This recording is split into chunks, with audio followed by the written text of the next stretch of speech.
Hi friends, welcome to my channel. So I have not sat down and filmed a booktube video in a while. I did like a casual one of my favorites like 2 weeks ago maybe, and I haven't edited or touched it. Basically, my 2022 has been kind of a mess. You may notice at the beginning of the year I was like pretty regularly uploading content, and then basically I got super depressed. Love that seasonal depression for me. I got a new medication that made me like really dizzy, and I could not read for a few days because I got nauseous. I couldn't really do anything, basically. And then I've dealt with like a couple colds, and then, you guessed it, I got COVID, which was not fun. I'm still in isolation. I'm on like day 7, I think. I've lost track. I don't know what day it is.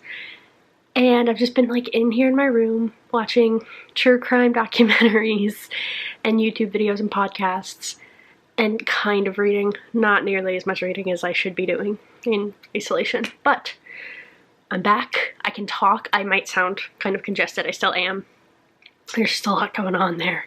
I wanted to come on here and do a very late, as my wrap-ups usually are, January wrap-up. So I'm just going to walk you through the 10 books I read in January.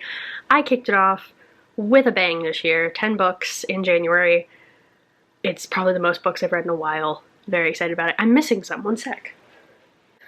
I am super happy that I read 10 books because my reading was not doing well and it's fallen off again in February, but let's get into the books.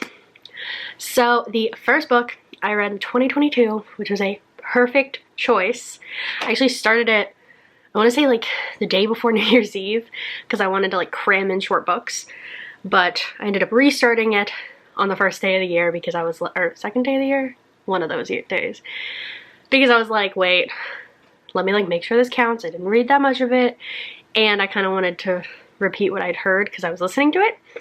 And that was Comfort Me with Apples by Catherine M. Valente. This was a 5-star for me. This was incredible. It's like a retelling of Adam and Eve that is like Stepford Wives meets, basically it's Stepford Wives meets Adam and Eve meets horror. And I loved it. There were so many like little unsettling moments. It was great. And I loved the ending. And a lot of short horror I'm finding kind of leaves me wanting or leaves me kind of confused sometimes. I feel like sometimes the author tries to make some points and I'm kind of like, I don't really understand because I didn't come here for points. But this one, I followed all the way through. Maybe I'm stupid. That's probably the reason. But I followed all the way through, knew what was going on, loved what was going on, was disturbed by multiple points. Like it would just be like da da da da da. I loved the audiobook. I felt like the atmosphere it created was amazing. And there would just be like moments where it was like, and boom, and you're like, wait. Multiple times, I think I was like cleaning my room or like I was putting away presents I'd gotten for Christmas because they'd just been sitting in piles in my room. And I was like, wait, what? And I would have to like go back, and that happened multiple times throughout the time I was reading it because I felt like it was just very like and I was like, wait a second. Very good. I'm doing a really weird job of describing this book, but 5 stars. Great way to kick off the new year. Disturbing way, but great way. I then followed that up with The Maidens by Alex Michaelitis. I read The Silent Patient quite a few years now ago. I guess like 2019 when it came out, I think that's when it came out. And I loved The Silent Patient. It was one of the first thrillers that I was reading, adult thrillers anyway, and I loved it. So I got into this, and I was a little nervous because I had very mixed messages. I was reading this during, whose reading sprints was it? Erin and Kayla's. And Erin was like, I just like mentioned that I was reading this like in the comment section, and she was like, this isn't spoilers, but you know who did it. And Kayla was like, no, I didn't really know who did it. I've read it too fast. And I basically like read 50 pages of this, put it down, and then read the entire thing on reading sprints with like watching Aaron and Kayla. So I liked this. I gave this a 4-star. It wasn't perfect, but I don't want to say I didn't know who it was, but it kept me guessing enough, which is all I really want. Books like One by One by Ruth Ware, where people are like, oh my god, you know who did it from the first page, like there's no question. I like books where I like make a decision on who it is, but then it throws something, it's like a red herring. It'll just like throw different possibilities at me where I'm like, wait, maybe not, wait, maybe not. So I was guessing, like I was correct in the end, but I was still guessing. This is basically about a woman who is a therapist and her husband has died. Oh, and the twist in this was fucked. I did not expect it. She's a therapist and she has a niece, or obviously her husband has died, or like I said, her husband has died. She has a niece whose best friend has just been murdered. So she goes to, is it Columbia? Cambridge. She goes to Cambridge. She goes to Cambridge University to basically be there for her niece, and she kind of turns into like this detective trying to figure out who's doing this. And there's this group of girls who are obsessed with this one professor, and they are known as the Maidens. And there's a lot of like little Greek, a lot of Persephone shout outs, things like that. I really liked it. I thought it was really fun. I think it's one of those books that I would recommend reading quickly. Don't put it down, just read it through. And I feel like I read both Alex Michaelitis books like that, which is why I liked them so much. I feel like if I had time, I feel like if I had time to read The Silent Patient, I had like read it in increments instead of pretty much all at once. I wouldn't have been surprised. And I kind of feel like the same with this. I feel like reading it over those like few hours I was reading it and finishing it after only reading that small chunk and putting it down for so long, I liked it a lot more than if I'd continued to just read like 50-page chunks of it. So 4 stars. Then I read The Echo Wife by Sarah Galey. Sorry, it's shiny. It's a library copy. This is about a woman who, at the very beginning of the book, is getting a very prestigious science award because she has figured out how to clone people. And she's, you know, happy to be there, but she's hiding something, and she's hiding that her husband has betrayed her, and we're good. It does say. Basically, her husband has betrayed her and is cheating on her with a clone of her. And yeah, it's fucked up. It's backed well, I would say, and the events in this, I never knew what the fuck was gonna happen. Like, even the first twist is in the summary. I'm not gonna tell you because I didn't read the full summary, and I enjoyed the first twist, even though it's in the synopsis. First plot point, I should say. It's not even a twist because it's in the synopsis. I was having a good time with this. I never knew it was gonna go. I never knew how they were gonna get out of the things that they were putting themselves into. I was like, someone's gonna find out and they're all gonna be arrested. And it was wonderful. I gave it a 4 star. It wasn't perfect by any means. There were a couple moments where I was like, where is this going? I'm not sure. But for the most part, great times.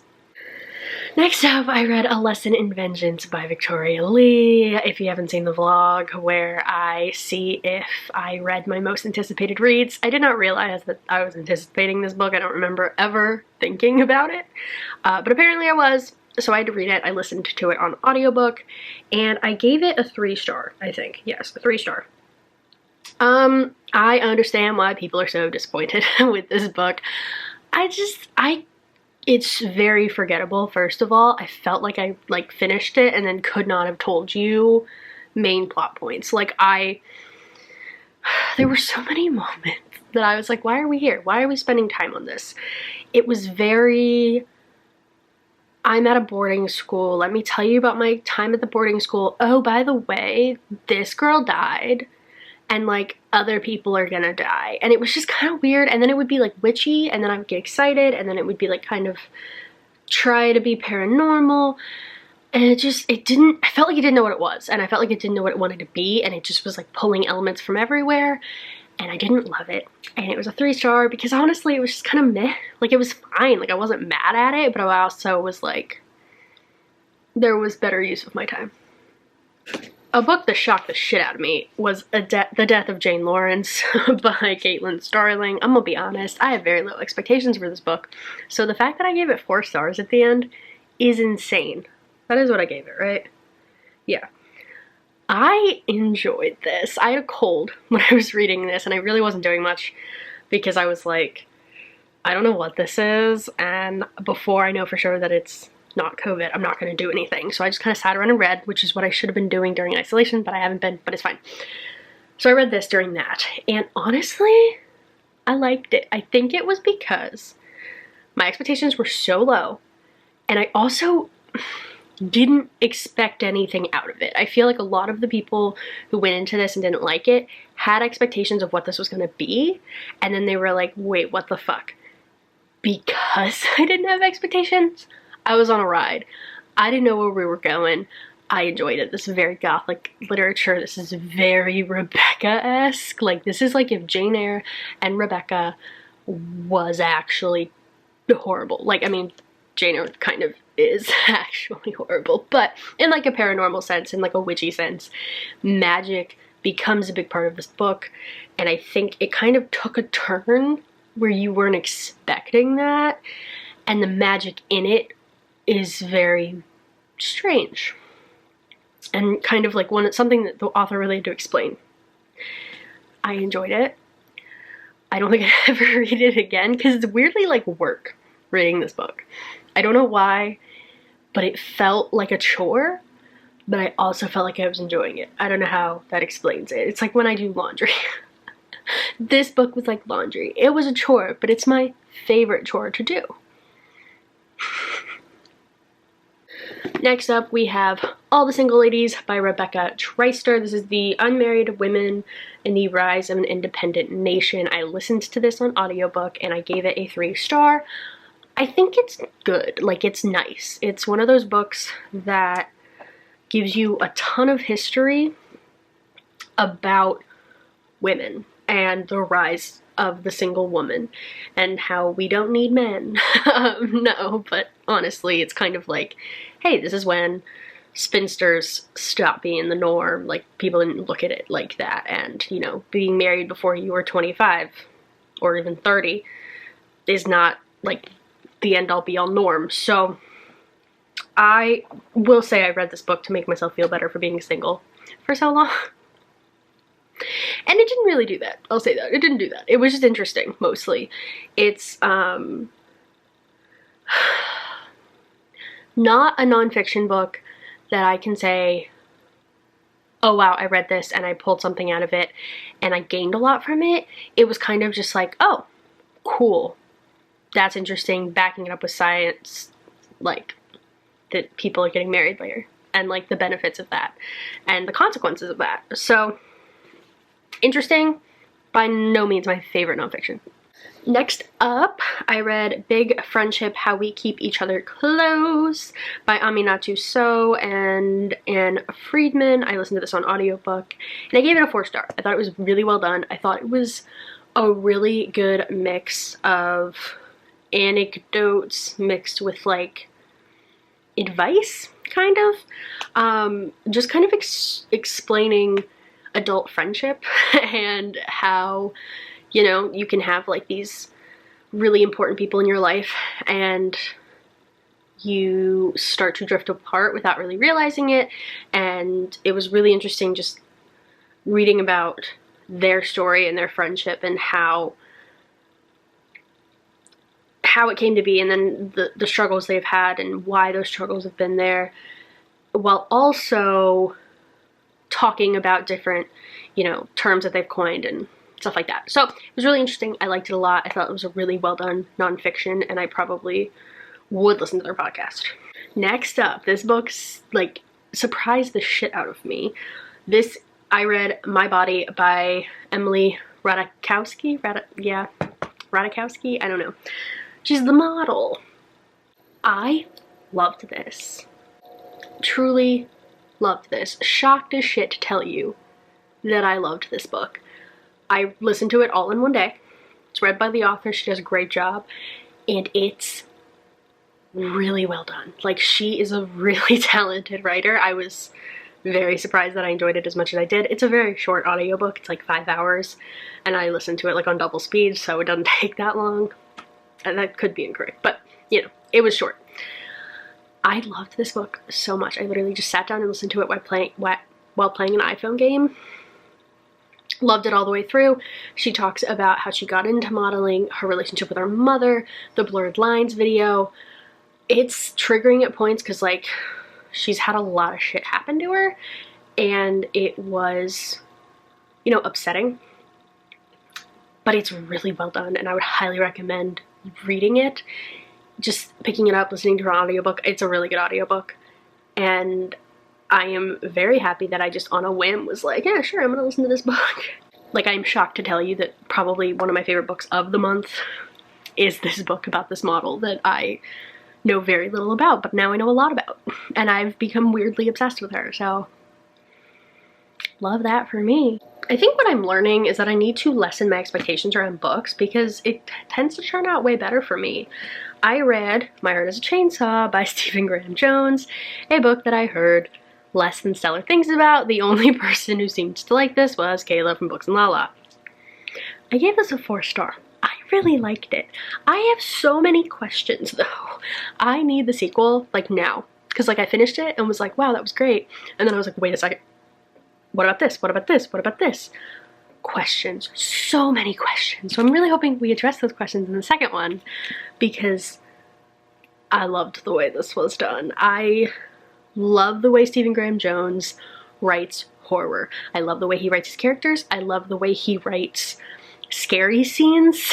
I just love the, like, normalcy, and then it's like, oh, and here. I love it. I thought it was really good. It is about our main character, Jade, who is obsessed with slasher films, and she believes one is happening in her hometown and no one believes her. It's so good. She does some stupid things sometimes, but it's like weirdly great. Like, I don't know, it was just well done, and I really liked it, but I think it's because I had such low expectations. And the last book I read in January was All Boys Aren't Blue by George M. Johnson. I listened to this on audiobook and read the ebook kind of at the same time, and I gave it a 4-star. I really liked this, and I love the points he makes, and I love the way he tells a story. I just really wish this wasn't dumbed down to be a YA novel, which sounds like I didn't want it to be YA. I think it is important that this is a YA novel because I think it's important that teens have titles like this to read, and people who see themselves in this book need to have this book. It deals with some really tough topics, and for the most part, I felt like it was written very appropriately for the age and the genre that he was writing for. And then there were moments where I was like, this feels like he's talking down. Not like condescendingly, but like, I don't know how to explain it.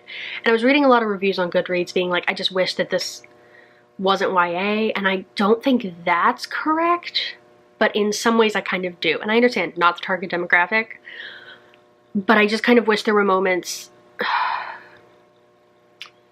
where you don't explain things because they're teenagers, if that makes sense. I don't know how to explain it. Like, you can do a wonderful YA memoir is kind of a strange genre anyway, because it's kind of like, that's hard. It's going to be very hard and difficult to do perfectly, and I don't think it was done perfectly. I think a lot of the book is so great and so important, but as far as enjoyment level, because I'm 25, it wasn't for me. I'm not the target audience, and I would rather rate it a 4-star out of like, this is just genuinely how I feel about it, than rate it for 5-star objectively. Objectively, it's a 5-star book. Subjectively, my personal opinion, it's a 4-star book. I don't know. I just talked out my ass.